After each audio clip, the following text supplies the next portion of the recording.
Welcome in, ladies and gentlemen, to another edition of All Access AM. I am Billy Embody. Happy Monday to you guys. Appreciate you guys all being here this morning as we get ready to dive into Selection Sunday, what all the NCAA tournament bracket looks like as we learned the 68 teams that made it into March Madness. Really excited to run that down for you guys as 8 ACC teams made it in, and we had a terrific ACC tournament with some of the league's best showing up in a big way, particularly to get to that Final Four in that tournament. And then, of course, Duke outlasting Virginia to take their third ACC title in 4 years. I'm Billy Embody. We have a fun show for you guys today as we'll jump into bracketology, what got right, what got wrong for James Fletcher and On Three, as he will arrive at 8:20 a.m. Central Time with us as we will react to what was a busy weekend in Charlotte for the ACC, and then, of course, what all it meant for the NCAA tournament, seeding, some teams falling, some teams sneaking in, and some teams getting rewarded at a high level like Virginia. So we'll break down what all that means for you guys on this show. I also want to dive in a little bit on the running back position as spring ball arrives, because the league does have a really quality group. I feel like heading into the 2026 season, I want to spotlight some of the running backs. We talk a lot about quarterbacks on this show, so we'll get into that in just a bit. But do want to shout out our friend Jerry Morphew for being in the chat. Happy day for SMU. Absolutely. We will talk about the Mustangs and what their tournament selection means. And Robert Webb, let's rock and roll. That's right. SMU going up to Dayton to try and rock and roll against the really kind of rock stars of the MAC in a sense. Miami of Ohio, they fell in the MAC tournament, but they do sneak in as an at-large for the league, which is a huge deal for the MAC. But for the ACC, it would be a huge deal if SMU could just take care of business against Miami of Ohio. We'll break down that matchup here as they'll get going Wednesday night in the first four. And of course, we'll look ahead to Texas, NC State, as they'll be in the first four Tuesday night in Dayton. So 2 ACC teams headed to the first four, and one that was kind of surprising as far as bracketology went, but not surprising with the way they played down the stretch. We'll get into all that and more with James Fletcher of On Three again at 8:20. As we get the show going, I do want to remind you guys that we are, of course, presented by our friends at Security National Bank on Mondays. Security National Bank. You guys ever feel like you're not taken care of on a more personal or family level with people that are in your personal world or business world that really should have a large amount of trust, a large amount of camaraderie with you? Well, that's what Security National Bank is for. With their service, they have that really just family feel to them when you're talking with them. And as we bank with Security National Bank here at All Access AM, we continue to feel that way. You know, just that personal touch, that, hey, you know, how's your son? How's your family doing? How are things going with you? What do you like to do outside of work? All of those things to try and get to know you and get a better understanding for your goals, your long-term objectives, both as a business and as a person. So give them a call today, 402-344-7300. That is Security National Bank. SecurityNational.bank is where you can reach them online. So SecurityNational.bank for more information on how they can help you. You can take a look at all their options today. So appreciate their support of All Access AM and what we're doing here, which is giving ACC fans a live show, 8 to 9 a.m. Central Time, Monday, Wednesday, Thursday. We'll kind of see how that schedule goes with the NCAA tournament. I already know that I'm going to be on a flight Wednesday morning and Thursday morning. So we'll have to break all that down and see what we do there for this week's round of shows. But I will say this, with spring practice heating up, I do want to start doing some shows where we get some people on and maybe they don't end up being live just because you stack up all these interviews and things like that, and you've got to pop them in regardless. So do want to try and get some folks on from some of the other schools to kind of preview and talk about, for those schools that are in the middle of spring practice, what all that means for their school. So we'll continue on with a lot of that spring ball conversation that we've had on the show so far. So appreciate you guys being here on this Monday. If you're in the chat, appreciate all the chiming in that you're doing. Just made my day, starting it off with Robert and Jerry. And Yad, who I'm sure is a bot, says hello. So hello, Yad, as well. But nonetheless, we get going. We look back on the ACC tournament in Charlotte, and that Tuesday we talked about, that Wednesday we talked about, but Thursday the quarterfinals really had a lot of fun in those games. Some really close matchups with three of the four being tight that set the stage for the semifinals, and then of course the final. Virginia took care of NC State, and that loss, that big deficit that NC State had in that game maybe ended up hurting them a little bit in terms of where they were seated. They did get a win over Pitt, of course, to advance to the quarterfinals, but losing to Virginia just by kind of a wider margin, 7 points or so, that maybe hurt them in the end. I mean, if they could have gotten that one into a nail biter, maybe that leaves a different feeling in the committee's eyes, and they sneak into the field of 64 for the NCAA tournament. But Miami then took care of Louisville 78-73. Duke, man, I got to give Luke Laux a lot of credit. And despite my feelings on them turning down an NIT bid, you've got to give them a ton of credit for the way they finished the season.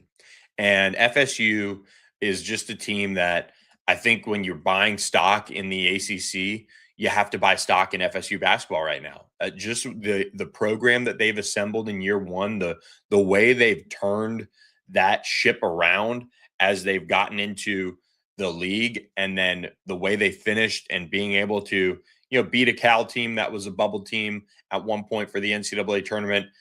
FSU beat them in the 8-9 game to advance to the quarterfinals, and then you take Duke all the way to the wire. I mean, you're so close, and we talked about it on this show. You did not want to be a team facing FSU. They showed why against Duke. They did fall 80-79, but man, what a finish. They finished 10-8 in league play in the regular season.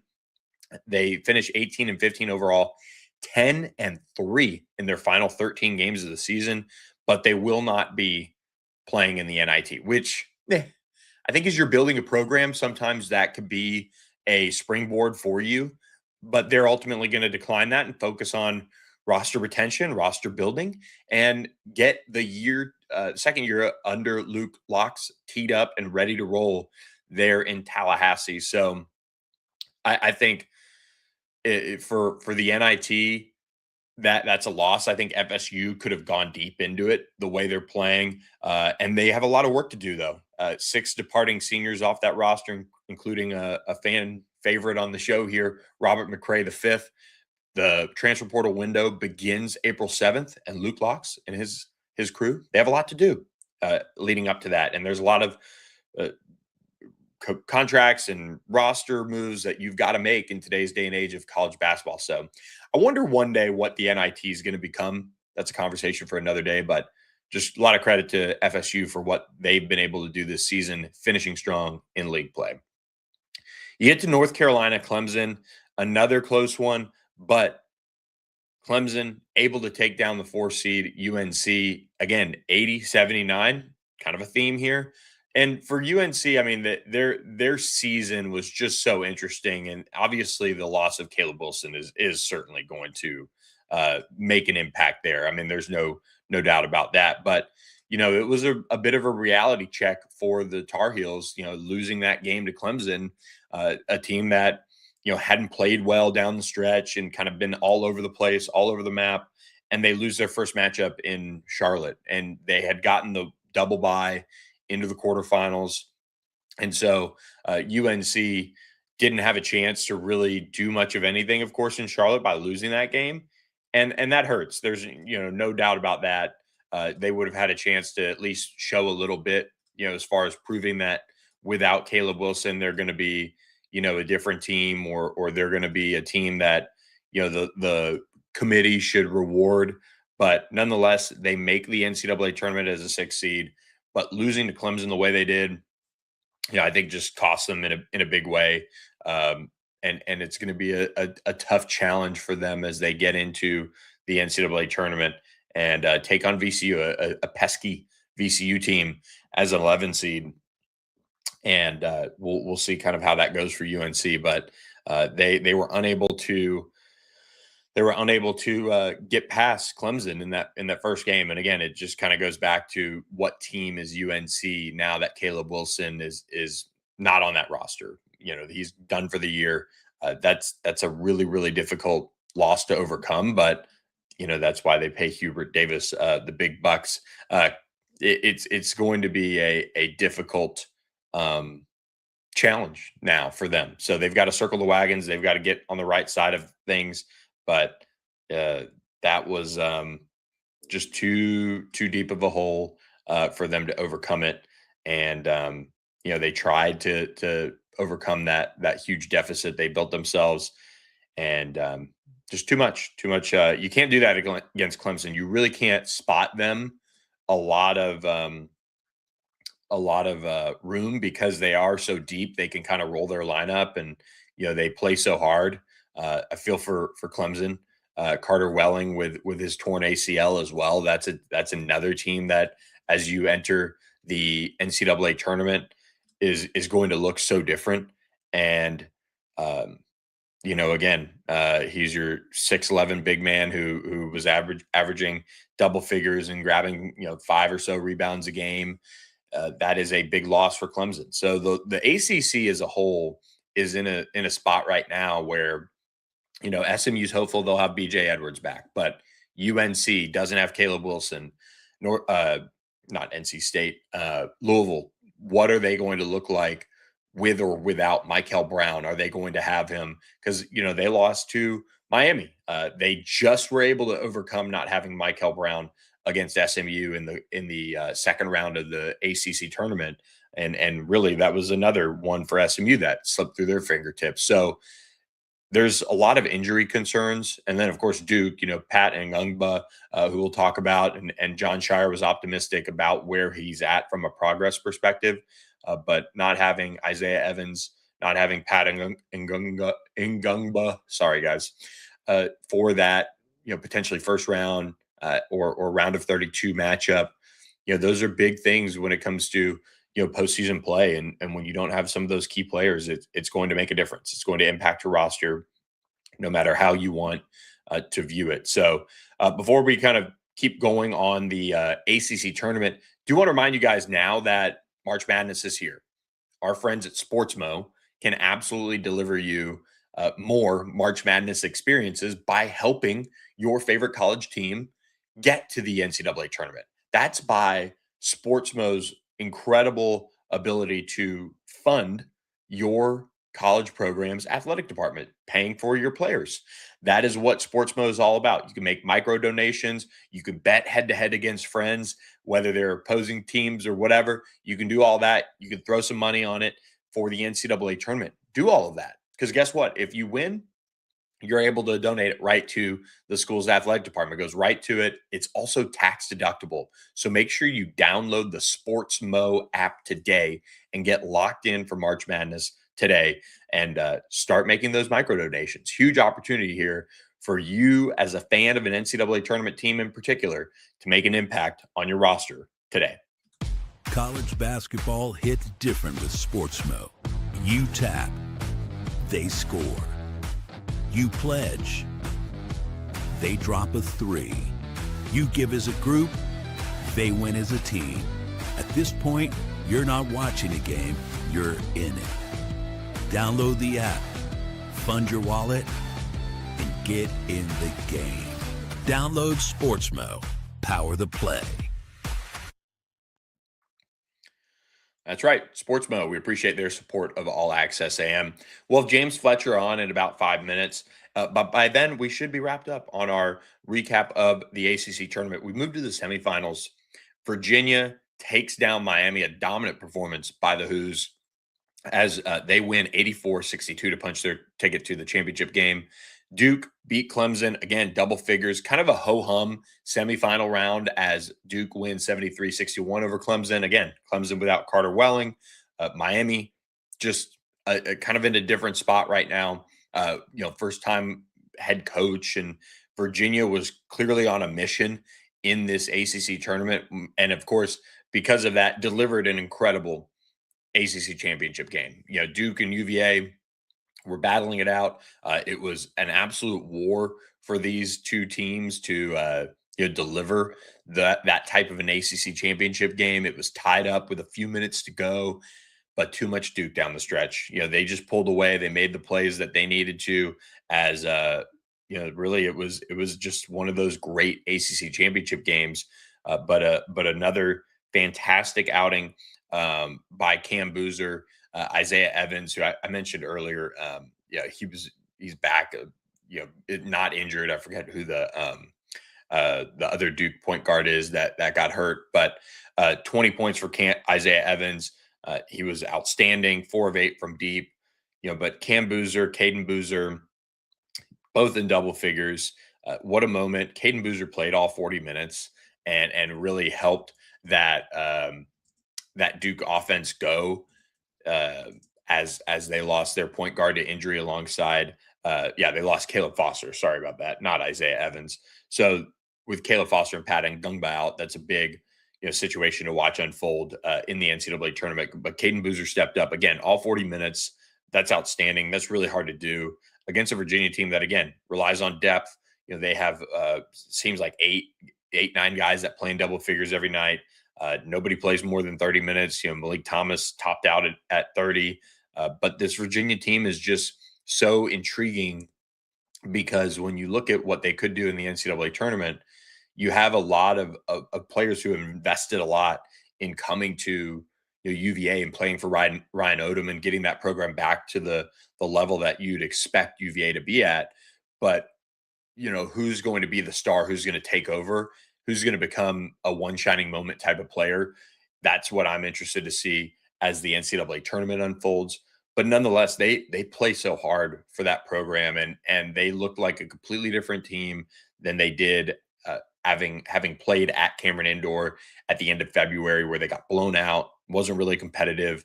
And I think when you look at this UVA team, they're so deep.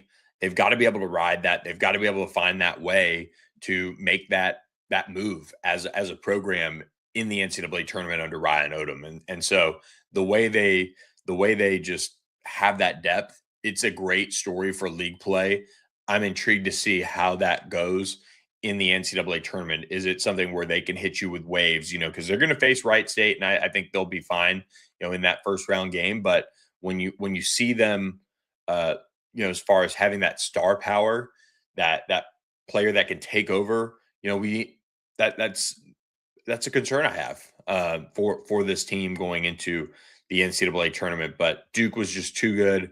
They captured their 3rd ACC championship in 4 years under John Shire, and he's just been terrific as the Duke head coach. And this Duke team can go a long way as the number 1 overall seed. And one guy who certainly had Duke as the number 1 overall seed going into bracketology's final round was our friend James Fletcher of On3, who we're excited to welcome in now. The craziness is over, James, and of course for you in predicting this.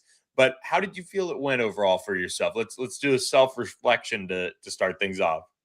Yeah, I thought it went pretty well. Of course, we hit on 68 out of 68 teams in the field. That's always the goal to get that done. But we also hit on 54 of those 68 on the correct seed line. So that's really the biggest gauge of how well you did.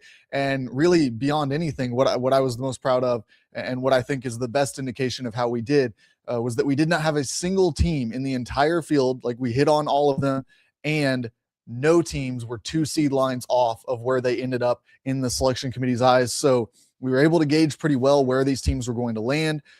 I can also get into some of the specifics on, where they landed, how accurately we predicted regions, things like that. But that's for the general fan. Yes, that's the biggest thing that we were able to do, get all the teams correct that were in the field and the first 4 out as well. But then also to get the teams on the correct seed lines. So that means that fans who have followed along have had a pretty accurate representation of what the NCAA tournament was going to look like if they followed along with bracketology. With Duke being the number 1 overall seed, they win the ACC championship. Do you think that was determined, once they captured that ACC championship on Saturday, or did Purdue knocking off Michigan play a role there? I mean, how close was it for them, going into that number one overall seed conversation? Yeah, Duke should have been the clear number one once they won the ACC tournament. That was kind of the situation going into things, it looked like. And that was kind of proven by the way that the selection committee ended up setting up the bracket. I said last week that it was pretty much whoever won was going to get the advantage. And so that meant that Duke, being in the first spot, if they won the ACC tournament, they were number one. If Michigan won out and Duke had lost, Michigan would have jumped to that number one spot. But in the scenario that did play out, the way that things actually went when we put it on the hardwood, Duke won, Michigan lost, Arizona won. And so it turned out Duke, Arizona, Michigan was the way that the committee decided to seed those teams. That was the most interesting thing at the top of the bracket, at least, was the separation between Arizona and Michigan, choosing to really put some impact on that Big Ten championship, something that the committee has been kind of picked apart for in recent years.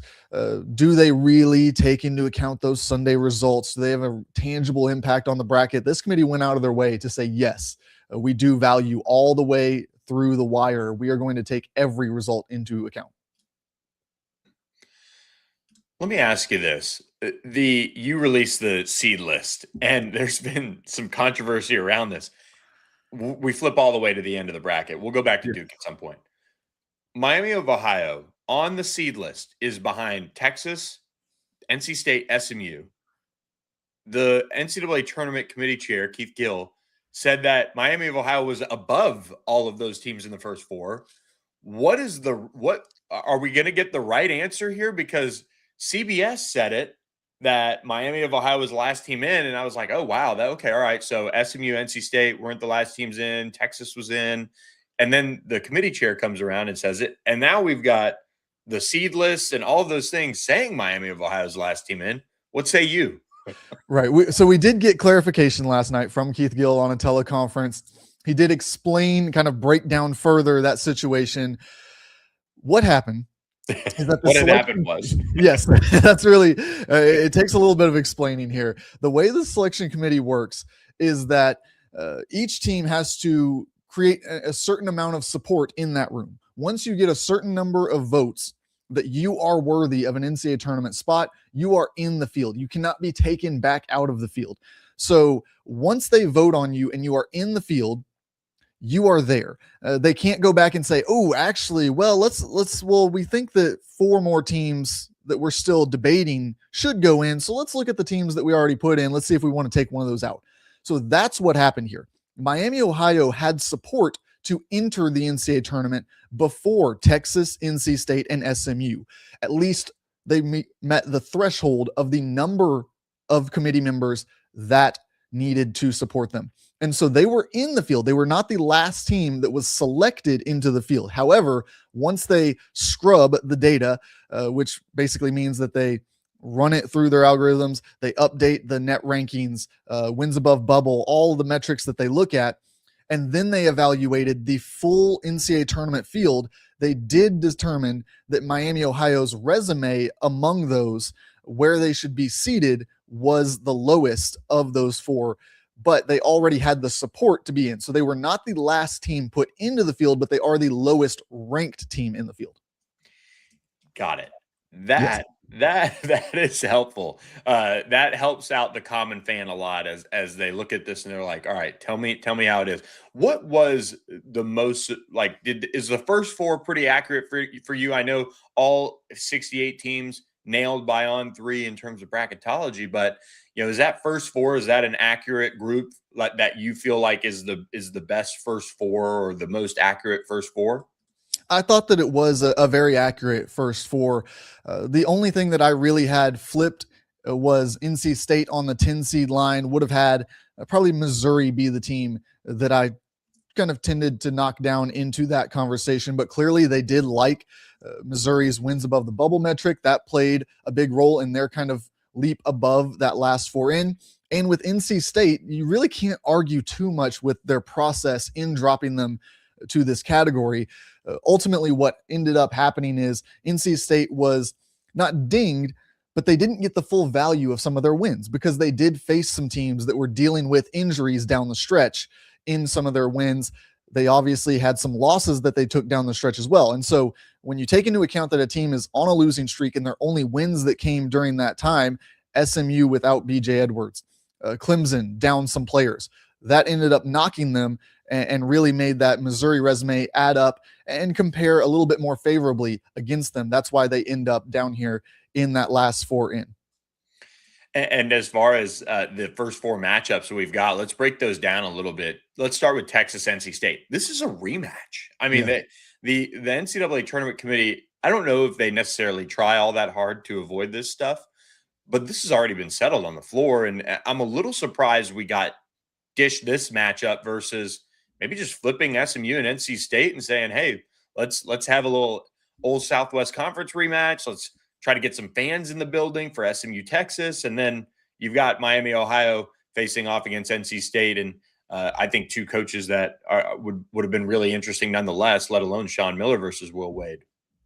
Yeah, I think the argument that the committee would give you against that is that they do seed this, and then it is the first 2 teams and then the second 2 teams, and that's how they match up. Now, common sense would tell you you're the ones who seeded those teams, so you could have seeded them a little bit differently. But I do think that what's interesting about this Texas NC State matchup is that NC State has looked like a different team than the first time that they met. NC State has gone through ups and downs throughout the season, looked like they were kind of climbing, and then they had a little bit of a fall off. Can they get back to where they were last time they faced Texas? Or does this team just look different than it did the first time around? Does this Texas team look the same as it did? Or do they have something different up their sleeve, a little bit more time together?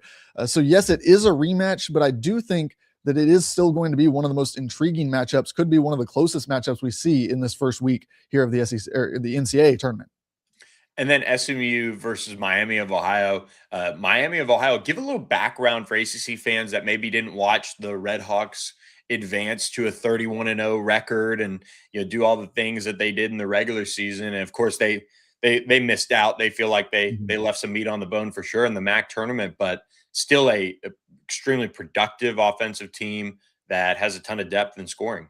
Yeah, 31-0, that's the big headline. That's what everyone's going to know about Miami, Ohio. Of course, they did lose in the MAC tournament, so they have a loss on their schedule now. But what you need to know about this team is that, yes, you're going to hear their strength of schedule picked apart. You're going to hear that they didn't play anybody. But at the end of the day, they beat everyone that they lined up against for 31 straight games. And that's something that no one else in college basketball could say. And that's why we turn to analytics. That's why we look at people's resumes rather than just eyeballing it, going on the strength of the conference, going off of what we know about the program. We have this data. Let's take it into account. One of the most important things to look at, wins above bubble. That's one of the things that the selection committee has looked really hard at in these last couple of years. Miami, Ohio was a +3, really above +3 in that category. And what that tells you is that they won 3 more games than the average bubble team. And we're talking about the NCAA tournament bubble here with the first 4. They won 3 more games against that schedule than what an SMU, an Auburn, or Oklahoma on the wrong side of things, a Texas would have been expected to do against that same schedule.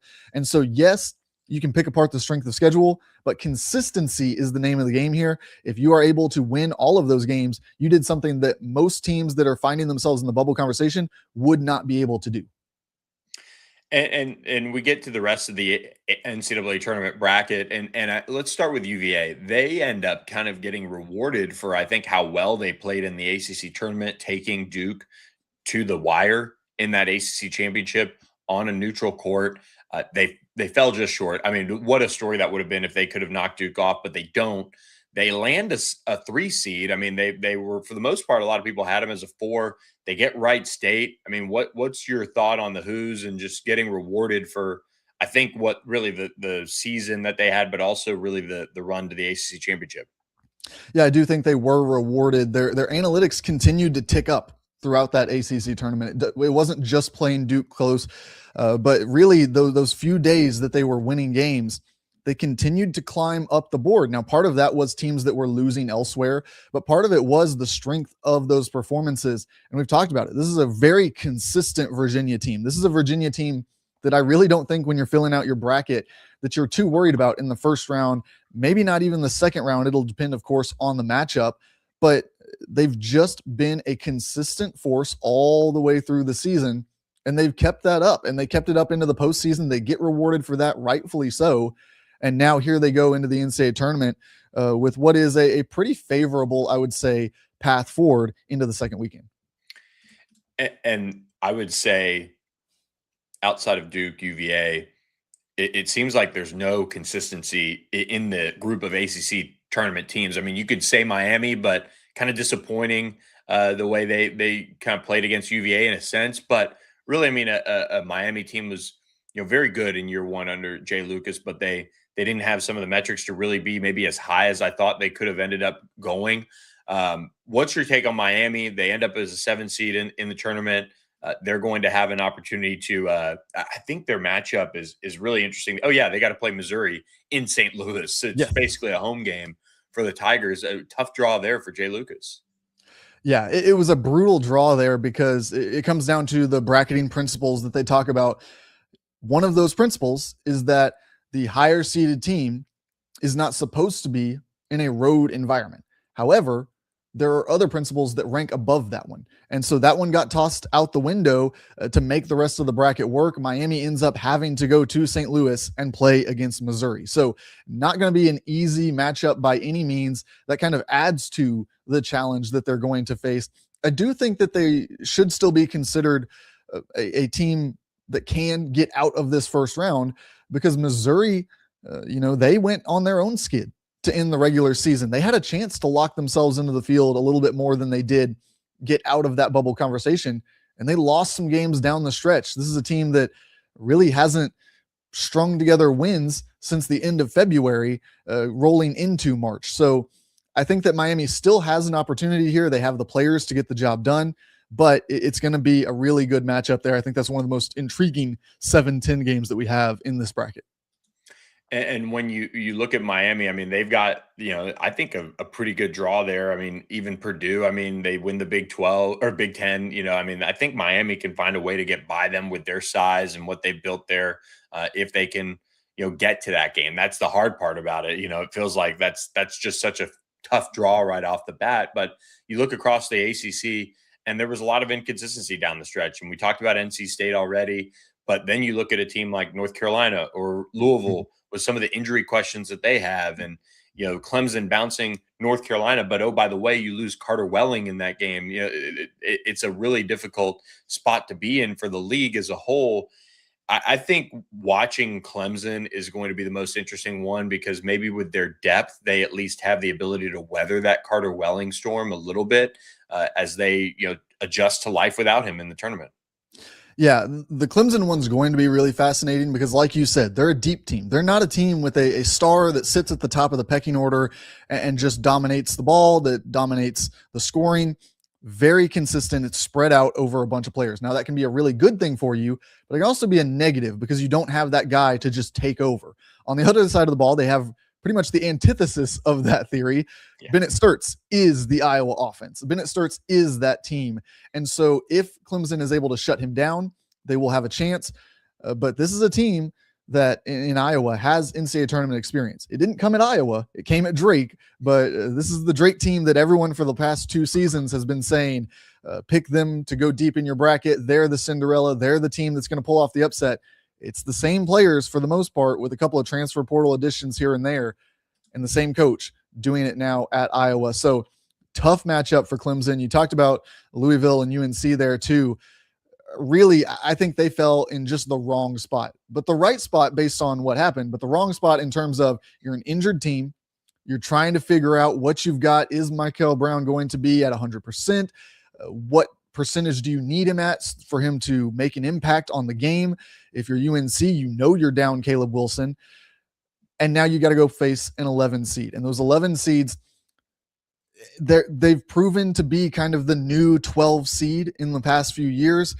Those are the teams that come in hungry, come in with a little bit something to prove. And when they get hot, it can be a challenge to get through those games. I think one of the most intriguing matchups is Louisville, South Florida. Brian Hodgkins is headed up to really an area he knows well. One of his home areas where he's from, basically, as they'll play in Buffalo. I think you've got to be, if you're Louisville, just you're on red alert. It's the NCAA tournament upset, all those things. But, Pat Kelsey and this team, they're really good when they're on, even without Michael Brown. I mean, Right. they were able to weather a little bit of that storm in the early season and showed some of it, but obviously weren't able to overcome it in the ACC tournament after they fell to SMU, or they beat SMU and then fell to Miami.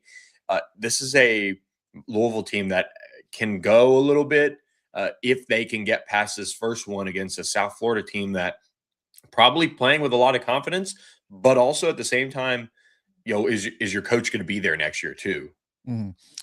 I like this South Florida team in this matchup. I really do, because we know that they're going to play with pace. They're going to shoot 3-pointers. That's kind of the formula for an upset. But they also, Brian Hodgson, from that Alabama tree, they count the blue collar points. They're a team that's going to play hard for the full game. They're going to be diving on the floor for loose balls. They're going to have that energy up the entire time. And so that's something that if you're the higher ranked team, you can't come in there and mess around. You can't come in there feeling like, okay, let's get through this game and worry about the next round, because they will sneak up on you quick. They will hit a couple threes to start the game, and suddenly you're figuring it out. And to compound that, Louisville's biggest struggles this season, I feel like, have come when Michael Brown, not when he's healthy, not when he's injured, but when he's in flux. When they don't know what percentage they have him at, when they don't know whether he's going to play, it's hard to build that game plan out, because you've got other guys who can handle the ball. You've got other players who can get that offense going, but it's a different style when you do that. When Isaac McNeely is on the ball a lot more, it's just a different offensive flow. Guys are in different positions than when Michael Brown is kind of dominating that offense and getting things started. So I think that's where they face the biggest challenge. Do they know absolutely that they have Michael Brown at the ability they need him to coming into this game? Yeah, it's a huge question. I think a question that I have too is around North Carolina, as they'll take on VCU, a team that is also playing with confidence, and Caleb Wilson obviously out for the rest of the year, but then they go out and they lose to Clemson. It's this North Carolina team could, and we've seen them kind of get hot in the tournament. They've kind of overcome some things before, but I don't know. I don't have a good feeling going into this one with the Tar Heels. Yeah, it's hard to peg down what they're going to be. I don't think that they're going to be a second weekend team for sure at this point, the way that they've been playing. But this first round matchup is really fascinating, because VCU has been a very solid team. They were a bubble team with an at-large resume before they went and won the A10. And so with Lazar Djokovic, does he give them a lot of challenges? Does he kind of make things difficult for Henry Visar in the middle there? What are those veteran guards that VCU has able to do to a UNC team that has been searching for consistency in the backcourt all season? I do ultimately just give the edge to UNC here. I think that Visar is going to do just enough. I think that he's going to be consistent enough to provide them that kind of anchor they need. And then we got to get one more Seth Trimble game, right? I feel like before he goes out, he's going to have one more moment with the Tar Heels. He's done it so many times here. I think that you're going to get one big performance from him, at least here in the NCAA tournament, before he goes out in his college career. Yeah, I feel like Seth Trimble is made for the one shining moment video. Are we wrong? Yeah, I think that's definitely the case. He's hit those big shots before. There'll be one in that highlight reel, I'm sure. Who do you have? Who's your Elite Eight? Who's your Final Four? Who are your teams to watch that can really go deep, not only in the ACC, but in this tournament in general? Yeah, my Final Four, as I've kind of gone through the bracket the first couple of times and figured out what matchups I do like, is Duke out of the East, Houston meeting them out of the South there. They will have home court advantage in the second weekend in Houston. I think that's going to be huge for them. We know that this is two programs that have kind of slipped up and maybe missed out on some chances to be in the Final Four, make it to the national championship game in recent years. But I do think that Duke is so dominant there. If they can continue to get healthy, get their players back more and more into the system, Ngongba in the middle is going to be big for them. Does Caleb Foster come back if we get into the second weekend or into the Final Four? That's to be determined, but Caden Boozer looked like a capable replacement for him in that ACC tournament. Of course, still went on to win it, even though they played a couple closer games than they were used to playing. I think now they're a little bit more adjusted to what life without those two is going to look like. But on the other side, I do have Arkansas and Michigan coming out on the other side. I think that Darius Acuff is red hot. I think that this Arkansas team, they don't have the depth. If they get into foul trouble, they could get into a real sticky situation at any round of this tournament. But I do like this team. I think that Acuff has just been on a whole different level for the last month or so, shooting almost 50% from three in recent weeks. So he's just untouchable right now. I think he's going to lead this team to really big things. And that matchup potentially against Arizona would be huge. That'd be one of the games of the tournament for sure. On the bottom there, Michigan, I don't think they're invincible. We've seen them lose to Wisconsin. We've seen them lose to Duke, of course. No shame in that. And then we saw them lose to Purdue. I don't think they're invincible by any means, but I just don't see the right matchup to knock them out of this tournament, out of their bracket, at least the way I have things falling. And so I do have them making it to the Final Four as well. Can Duke, be that storybook team? Can they do it? I really think they can. I think they're the best team in college basketball. And so it's hard to bet against them to win the national championship. They are the team that I have going through, beating Michigan in that national championship game. That's what I'm rolling with right now. And until we see them take a loss, that's what I'm going to stick with, because they've just been so good for so long now. We saw them I think once they beat Michigan in that regular season, barring anything that could have happened since then, that's when I kind of decided this is the team I'm rolling with. They are my national championship pick, and it's going to take something big to get me off of that. They've continued to win ever since then, so they will remain in that position until they lose, which of course will mean I have to pick a different national champion. I think Duke, Florida. That's where I'm at. I will also say I saw a tweet, and I'm sure you've probably seen it the way your basketball timeline probably is, but I believe since 1998, there's not been a team from the western side of the United States that's won the national championship. So those of you who are maybe picking Arizona or thinking about it, it would certainly go against a lot of history there. But of course, saw another stat that teams that wear red have not won the national championship since I think it's 2002. So okay, so like I was saying, Duke and SMU meeting in the Final Four in the national championship game, whichever side of the bracket. I guess I got to pick. So wearing red I would love to see. I can't wait. Hopefully, we get this matchup: Rick Pitino versus John Shire. Speaking of St. John's, they've just done. I kind of think they were a little. I don't know. I thought they would get a little bit more credit. I know the Big East wasn't incredible this year. Was that a seed line that you had? Yeah, I had them on the 5 seed eventually because Arkansas ended up winning the SEC tournament, but I had them on the 4 seed line before that. I did think that putting Kansas on the 4 seed line above St. John's and Vanderbilt, that was my biggest gripe with the selection committee. I just don't see it in the numbers. I don't see it in the resumes. And so I'm not really sure. I understand that Kansas had a really good season. There's nothing to take away from them there. It just felt like Vanderbilt had really proven itself. Wins against Florida, coming down into the SEC championship game, making that a contest against Arkansas. You look at what St. John's did, beat out UConn, which was a higher seed for the regular season and conference tournament championships there in the Big East. I just thought that both of those teams had better resumes. I wouldn't have had any complaints with either of them being the 4 seed with Kansas as the 5, but to have Kansas as a 4 seed and both of those teams on the 5 line, that felt a little bit off in terms of what I had the seed line there. And I wasn't fully confident in what that one turned out. I'll give you here before we get out, I'll give you my Cinderella team. I've got one team. Oh. I've got one team that I'm picking into the second weekend from below the 10 seed range, and it's Akron. Oh, and we just talked about Miami, Ohio. Yes, they were the Cinderella. They took all the storylines out of the MAC. But this Akron team is on the 5th longest win streak in college basketball right now. They've dropped one game since the beginning of January, the early weeks of January. And they are on an absolute tear. They match up well against some of these top teams. They shoot the 3 a lot. They've got a star guard in Tavares Johnson who has been tearing it up in recent weeks. He can get you 20, 30 points, whatever you need from him. And we know that guard play is important. They face an injured Texas Tech team that is down not just JT Toppin, but Christian Anderson's not at 100%. Lawan Watts was injured during their Big 12 tournament run. So favorable matchup there. And then you get an Alabama team that's been inconsistent in the second round. I think Toledo has a real path towards the second weekend here. Boy, Travis Steele would love to see it for his brother, John Gross, the head coach over there. I mean, that would be something. I know they missed out on a chance to face each other in the MAC tournament. That would have been something as well. Yeah, that would have been a big one. I think it would have really kind of solidified, if Akron had been able to win it, that this team means business hitting into the NCAA tournament.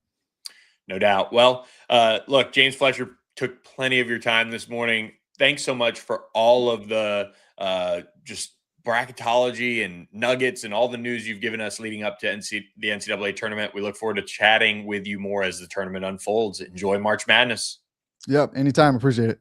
There he goes. James Fletcher joining us on All Access AM. We appreciate him as always, checking in with us and going through what is just an incredible time of year for him as he continues to break it all down for all of our All Access AM listeners. Please do me a favor. Hit the subscribe button on our YouTube channel if you haven't already. That gives us more support. That helps us out when it comes to all of the things that we want to do as far as booking guests and making us a legitimate program covering the ACC Monday, Wednesday, Thursday, 8 to 9 a.m. Central Time every single Monday, Wednesday, Thursday. We'll be here for you guys. And speaking of being here, our friends at Corporate Magic are there for you and your company, your business, your event. With decades of experience at producing high level events, they can make your dreams become reality. And whether it is a national sales meeting that you need just all the glitz and glamour for, or a production at a stadium, or a production that is broadcast globally, seen by millions, our friends at Corporate Magic can do that for you. So visit corporatemagic.com for more information on their work, what all they can do for you, and see if it makes sense for your business or company to partner with them on an event in the near future. So they have a ton of different offerings and examples of what they can do for you. But I'll tell you this, with all their experience, they'll lead the design process to the execution phase with just incredible attention to detail. So visit corporatemagic.com to learn more today. Want to transition to a little bit of ACC football here as we close out the show on this Monday. The running back position in the ACC is seeing a little bit of a change from last year's group, but also some key names returning. I mean, gone are some of the league's leading rushers like Jamari Taylor, Haynes King, of course. We've seen some changes in some of the players transferring. Turbo Richard is gone. Hollywood Smothers is gone. Damon Claiborne's to the NFL. TJ Harden off to the next level for SMU. Adam Randall has departed from Clemson. We have all sorts of change at the running back position, but what we also have are some incredible running backs returning. And I think the time is now to highlight some of those players and a couple of them that I think coming into the 2026 season that deserve their flowers right off the bat. They're the two 1,000-yard rushers that are back in the ACC, and not only back in the ACC, they're back at their schools. And that is Nate Shepard of Duke, who's the second leading rusher in the league with 1,132 yards, but also Mark Fletcher Jr., 1,192 yards, just edging out Nate Shepard at Miami. Mark, of course, became kind of a belle of the ball in this sense with helping Miami get to the national championship game. His mom obviously following him every step of the way, driving all over the country. Just an incredible story there. But with Mark Fletcher, you have the veteran back. You have just this experience, this steadiness, ability to produce that is proven, and he's back for his fourth and final year at Miami, fresh off his first 1,000-yard season. But on the flip side of it, you have Nate Shepard at Duke, who came in as a true freshman and just boom, just absolutely exploded, was terrific catching the football as well, 286 yards through the air and another touchdown, was able to kind of give Duke a little bit of that through the passing game as well. So that is something to watch as he goes into year two. This is a player that Darian Mensah, got poached. Cooper Barcake got poached. But you look at what Nate Shepard brings to the table. If you're looking for a reason for Walter Yet to have a good season as Duke's starting quarterback, the San Jose State transfer, it's got to be Nate Shepard. He's just got an unbelievable ability to make people miss. And again, he's just getting started. So he's one of the most exciting backs in the country. He and Mark Fletcher, you've got to kind of circle as early Doak Walker watch list guys. I'm sure they'll land on that list. And two really good dudes, both at kind of, again, opposite ends of their career, but two that the ACC could kind of hang their hat on as proven commodities going into the 2026 season. Now, here is a name that I want you guys to file away, and there's two reasons why for this. But one is Isaac Brown, the Louisville running back. You've got his production from the 2024 season as he exploded. Well, guess what? When he was healthy in 2025, he jumped up a level as far as yards per carry, 8.8 over that 7.1 yards per carry average as a freshman in 2024. He exploded. He dealt with some injury issues, but man, when he is on, I mean, he's the best running back in the ACC. The last 2 years, he's led the league in yards per carry average. I just think he is going into this season as one, he's coming off of those injuries. He's looking to be healthier. That's a reason one why you've got to watch, that type of production. Can it be there again, or will he be kind of prone to injury? But also, you have a first time starting quarterback in Lincoln Kienholz at Louisville. So when you factor in the Isaac Brown conversation, and I believe they have Kewan Scott back too. I could be wrong on that, but I think he might have transferred. I think they lost one of the guys to transfer. Yeah, he's back. But you have Isaac Brown's incredible playmaking ability. What is the best way to help a young quarterback, or a quarterback that just needs the help in general? That might not be the best. You need a great running game. And that's what Lincoln Kienholz needs from Isaac Brown. They need that production. They need that offensive line to step up. And that's an offensive line that, look, it needs to step back up. It needs to improve as a whole, as it does deal with the loss of its offensive line coach, as they lost their former offensive line coach to Alabama. But they did hire Dale Williams, who's a veteran coach. I believe they hired Dale Williams, and seeing all the stories on him. But he's going to have to rework that offensive line and get it on the right track for Louisville going into this season, as they will have a new quarterback and somebody that they're looking to protect. They're looking to improve. That was an area that I felt like Louisville really fell short in 2025. It was kind of interesting to see, Richard Owens leave for Alabama, but he's going as the tight ends coach. So kind of not necessarily a slap in the face, but kind of a deal where, okay, he leaves. You got an opportunity to upgrade your offensive line. Isaac Brown being healthy would go a long way. Two transfers that I want to keep an eye on here as well, though, in the ACC. And one is within the league, one is coming from outside the league. But start with Kendrick Raphael, coming over from Cal. He's a veteran of the ACC. He's been productive generally every place he's been. He comes from Cal, goes to SMU. Of course, he was at NC State for 2 years before transferring to Cal. But this past year, he led the ACC in carries. So he's got a workhorse mentality. But of course, he also was able to lead the league in plays from scrimmage just as a whole. So he's got that ability, that workhorse mentality. He's coming to SMU where they're looking for a TJ Harden replacement. They're looking for an experienced back to be that one difference maker for Kevin Jennings, who missed having a Brashard Smith last year. You get somebody who had over 1,000 yards of all-purpose yardage in 2025 behind a Cal offensive line that wasn't very good. Kendrick Raphael could be the difference for SMU's offense this year, as well as Kevin Jennings' health. You put Kevin Jennings healthy and you put Kendrick Raphael in that backfield and that normal productive self that he is, that's scary for opposing defensive coordinators to have to try to defend as a whole.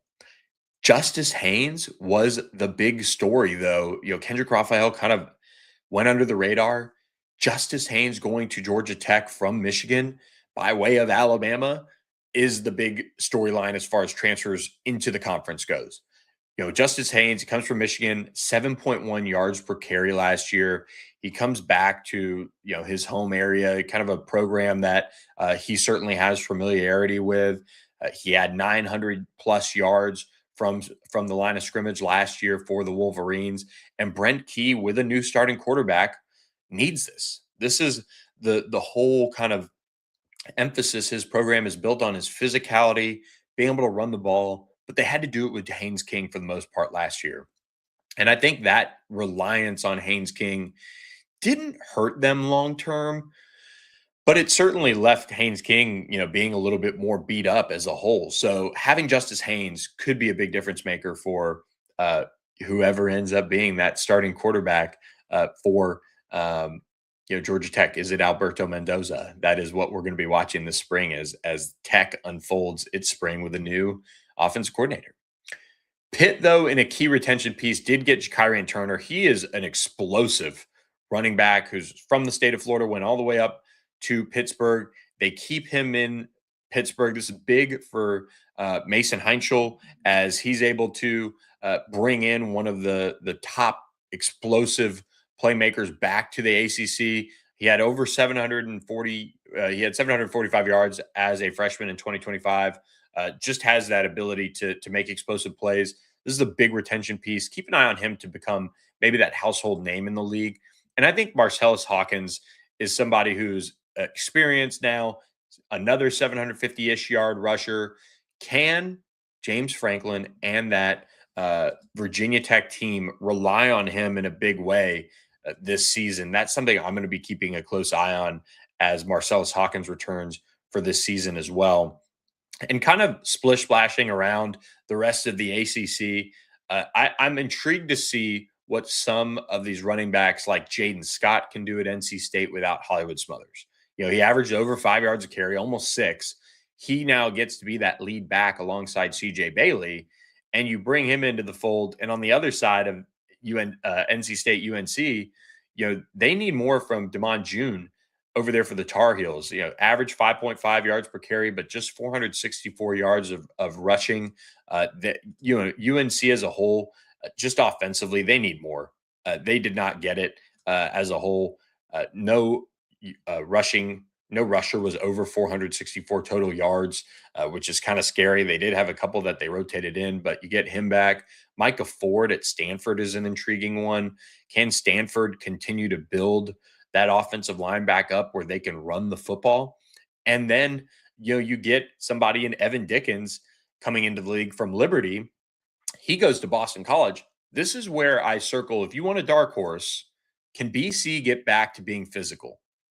1,339 yards rushing for Evan Dickens at Liberty. He led the conference in touchdowns with 16.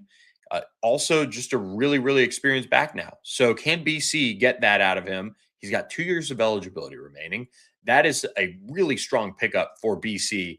Can he make the jump over to BC and do it at a high level? The wild cards out of this group, I've got a couple here. Two that transferred into their respective programs. Chris Johnson Jr. from SMU to Clemson. Trey Wisner from Texas to Florida State. Man, I'm watching these guys as really interesting pieces. FSU has not. I don't know how to feel about Trey Wisner because I covered him in high school. I've obviously watched his production at Texas. A really, really good 2024 season for him. 2025 was a little bit of a step back. That whole Texas program struggled up front. Now he gets a fresh start at FSU. Is it going to be enough? Is FSU good enough up front to make things happen? And the same goes for Chris Johnson Jr. Chad Morris, Dabo Sweeney, Clemson, they're talking him up like he's going to be this, explosive back in this Clemson offense. But look, Chris Johnson Jr. had that ability to be explosive at SMU, but it was boom or bust with him. So how much can Chad Morris's offense get out of Chris Johnson Jr.? Because, of course, on paper, it sure looks the part. It sure looks to be in good shape. I also look to Adam Mohammed coming over from Washington to Cal. He had over 500 yards rushing, nearly 5 yards a carry. That's another dark horse to keep an eye on as they keep a close eye on him. But look, this running back group for the ACC as a whole, I just think has a good opportunity to be a kind of a like running a league of running backs this year. You know, there's so much conversation around quarterbacks in this league, and rightfully so. But keep an eye on the running backs. I think there's a chance that if guys stay healthy, you could be looking at a group of like 4 or 5 running backs that hit that 1,000-yard mark, and that'd be good for the league. That'd be something that the league could certainly hang its hat on. But a lot of young talent that's kind of emerging in this league too. So we'll see who ends up going from unknown to household name in 2026. But wanted to highlight the running backs on this edition of All Access AM. So hope you guys have a great Monday. We've got tournament action, March Madness starting Tuesday night with Texas NC State, and then SMU Miami of Ohio on Wednesday. Late action in the first 4 before we get into Thursday, Friday, which is just some of the best days of the year in sports. So I hope you guys enjoyed this All Access AM. We'll be here to break it down all for you guys, and we'll figure out what our Wednesday, Thursday looks like with travel and NCAA tournament things. So we'll be back later this week. We'll just keep you guys in the loop of what it looks like. So I hope you guys enjoyed this edition of All Access AM. Catch you guys next time. Thanks for watching, and appreciate you guys doing that and subscribing to the channel. So catch you next time. I'm Billy Embody.